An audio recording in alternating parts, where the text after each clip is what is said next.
Good afternoon, everybody.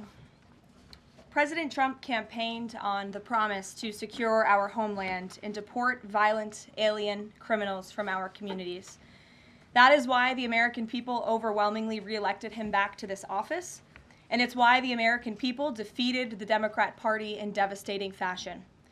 Today, we have officially learned Democrat officials still refuse to accept the will of the American people. Maryland Democrat Senator Chris Van Hollen rushed to Dulles Airport this morning to fly to El Salvador, potentially using taxpayer dollars, to demand the release of deported illegal alien MS-13 terrorist. The Democrats and the media in this room have continually and wrongly labeled Killmar Abrego Garcia as a Maryland father. There is no Maryland father. Let me reiterate. Killmar Abrego Garcia is an illegal alien, MS-13 gang member and foreign terrorist who was deported back to his home country. And when Killmar Abrego Garcia was originally arrested, he was wearing a sweatshirt with rolls of money covering the ears, mouth, and eyes of presidents on various currency denominations. This is a known MS-13 gang symbol of hear no evil, speak no evil, see no evil. Abrego Garcia was also arrested with two other well-known members of the vicious MS-13 gang. And two separate judges found that Abrego Garcia was a member of MS-13, and that finding has never been disputed. And just this morning, it was revealed through Maryland court documents that Abrego Garcia's wife petitioned for an order of protection against him for 2 instances of domestic violence in May of 2021. And here is the order right here. The court ordered that the respondent committed the following acts of abuse. Once in May of 2021, assault in any degree. And on May 4th of 2021, he punched and scratched his wife, ripped off her shirt, and grabbed and bruised her. This is from a court in Maryland. So not only are Democrats rushing to defend an illegal criminal foreign terrorist gang member, but also an apparent woman beater. To set all of that aside, the basic fact that he was illegally inside our country and had a lawful deportation order made him subject to removal back to his home country of El Salvador. And if he ever ends up back in the United States, he would immediately be deported again. Nothing will change the fact that Abrego Garcia will never be a Maryland father. He will never live in the United States of America again. And the United States Supreme Court ruled unanimously that the President of the United States and the Secretary of State could not be compelled to forcibly retrieve this citizen of El Salvador who is currently locked up in a maximum security prison in his home country due to his MS-13 membership. To remind the media and the Democrat Party, MS-13 are among the most vicious and dangerous individuals in this world. They pose a direct threat to the United States, El Salvador, and any other country who maintains basic law and order. MS-13 rapes innocent girls and women, runs sex trafficking operations, murders for sport, and terrorizes law-abiding people. That's why El Salvador President Bukele made it clear this week that he will not be releasing this MS-13 gang member from his prison. But that is not enough. All of that is not enough to stop the Democrat Party from their lies. The number one issue they are focused on right now is bringing back this illegal alien terrorist to America. But where are the Democrats applauding the fact that southern border crossings just hit a historic low? Where are the Democrats supporting our brave men and women of law enforcement who are putting their lives on the line every single day to arrest the violent illegal alien invaders that the previous administration allowed into our country? And where are the Democrats when innocent Americans are victimized by illegal criminals that Joe Biden let in? It's appalling and sad that Senator Van Hollen and the Democrats applauding his trip to El Salvador today are incapable of having any shred of common sense or empathy for their own constituents and our citizens. Nobody knows this more than the woman standing to my right, Patty Morin, whose beautiful daughter Rachel was brutally maimed and murdered at the hands of an illegal alien in August of 2023. Patty no longer has her daughter because of the failed Democrat Party's open border, and these are policies that President Trump is bringing an end to. Patty should not have to be here today, but she is, and we are grateful and we are honored for her willingness and her request to share her powerful story with the world. Thank you, Patty, for being here. Thank you. A lot of you don't know the whole story about Rachel and about the crime that was committed against her. Even us, her family, we didn't know all the details. They kept most of it close to their chest, the detectives, because they didn't want to do anything to hurt the case. They wanted to keep the integrity of the case, so they kept everything close. I sat for the last 2 weeks in her trial, and we saw layer upon layer upon layer of evidence against the accused, an illegal immigrant from El Salvador. And the things that we thought, well, maybe this might have happened, we didn't know. But when we were at the trial, we got all the puzzle pieces. And I want to share some of those things with you. You know that Rachel's a 37-year-old mother. She has 5 children. We've walked the trail for the last 25 years that we've lived in Maryland. It's a safe place for our family. It's where we go to get a little bit of New England, because that's where we're from, New England. When she went on that trail that day, she was not planning on dying. She wasn't planning on walking to her death. She was planning on going to the grocery store with her girls afterwards. Victor Martinez, he waited for her. He waited for her to come closer. He saw her. He saw that there was nobody around. He attacked her. He dragged her 150 feet, blood gushing from her head.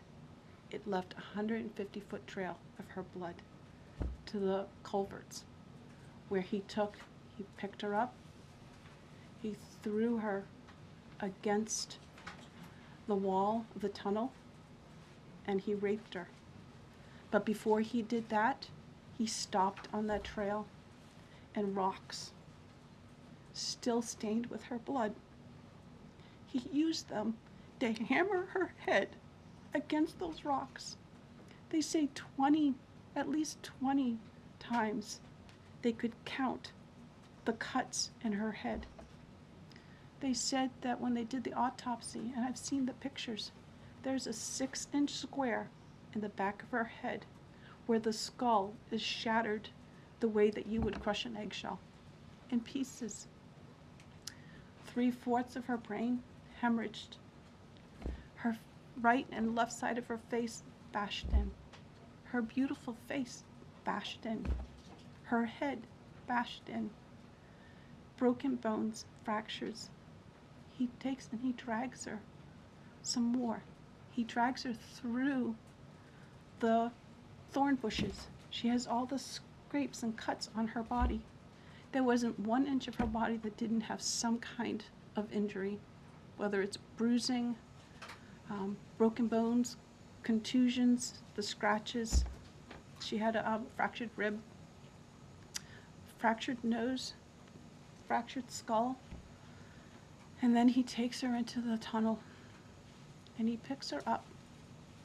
He throws her against the wall. Blood is gushing from her head. Her hair is soaked in blood. And they showed us pictures of her body against the wall, outlined. The blood outlined her body. And you could see where the blood ran down around her as he was raping her. And then he threw her down and raped her some more. And then he strangled her because he didn't want her to be able to live to tell the story. They said that when they did the autopsy on her neck, that one of the things they do is they open up the neck and they look to see how far the injury is. And they went all the way down as far as an injury is possible, hemorrhaging in the muscles because of how strong and violent the group was around her. These are the kind of people that have no compulsion. Like, to them, this is nothing. And when he was sitting in the courtroom, he actually looked like he thought he was going to be set free. There was no remorse on his face at all. This person took my daughter so violently and so gruesomely and so graphically that they sealed the pictures, because I don't want my granddaughters to see these pictures. These are the kind of criminals President Trump wants to remove from our country. These are the kind of criminals that we need to remove from our country.